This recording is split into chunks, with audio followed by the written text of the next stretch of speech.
Yo people, wagwan, I don't know, it's a King Boss, welcome back. I finally got my hands on some decent gaming laptops. I will be doing some gaming benchmarks. I'm going to be doing like 4 or 5 games, so Far Cry, Black Myth Wukong, F1 2023 and Forza Horizon 5 I believe. However, I'm not someone that plays a lot of games on my PC. I prefer to play games on my consoles because I have a mouse and keyboard adapter, the Zim Matrix. But saying that, I think it's very important to do real world benchmarks, but I don't have the time to sit down and go through a benchmark for every single program I use. I think the next best thing is to use the Puget benchmark system. So I'm going to show you guys how to download and install this so you can run your own benchmarks on your own machines to see if it's up to scratch for what you need it for. So you might be asking, what is the Puget benchmark? So this is a simple benchmark that's been created for, it says it here, creators, engineers, scientists and other professionals, and it tests the CPU and GPU. They have benchmarks for a number of programs, and the main ones here are Photoshop, Lightroom, Premiere Pro, After Effects and Davinci Resolve. I'm only going to be doing mine for Davinci Resolve simply because I don't want any of the Adobe stuff on my PC. Even though I do have access to it, it's not going to be for me. If you do want to run yours on Adobe stuff, you can download any one of these. They're completely free. What you need to do is to simply Google Davinci Resolve benchmark, and it should be the second page that comes up. So I'm going to click on the second page here. It's going to open this, and I'm going to click on where it says download now, Puget benchmark, Puget bench for Davinci Resolve. So click download on there, and then I'm going to click on Windows because that's the one I have. If you have macOS, go ahead and click on that. It's going to start my download, and if I go to my downloads folder from Windows File Explorer, that's the Puget bench file there. I'm going to double click on this. I've never done this before. I'm going to double click on this and see what comes up. So let's minimize all of this. It's asking me to set this up. I'm going to click on next. That location there seems okay. Click on next, click on install.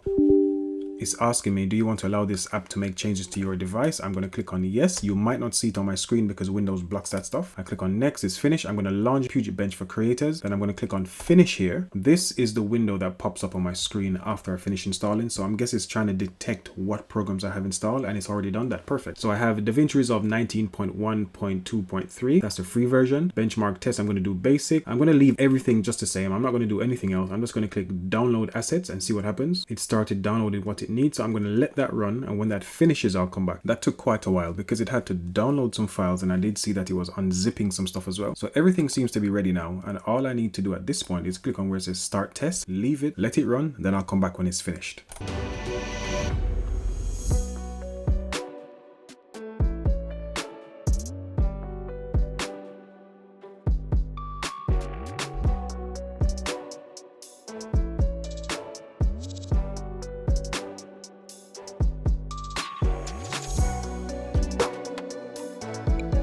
Puget benchmark finally finished, and I do have to say that was pretty intensive. My laptop did get quite loud, and the results here they seem decent to me. I don't know what these results actually mean, but this is a good benchmark to go with when comparing against other laptops, because other big creators, for example Jared's Tech, he would always do a Puget benchmark test. So if you're buying a laptop, maybe go ahead and check out his review and see what his results were for that specific device as well. Along the side here, it does give me all the specs for this laptop, and all of it seems to be correct. Nothing seems off. This here is my results spreadsheet, and as you can see, it's completely empty at the moment, but the first laptop I've tested is this laptop here I just did. So I can say for Puget Davinci Resolve I got 7060, and I'll fill the rest out and I'll let you guys know the results.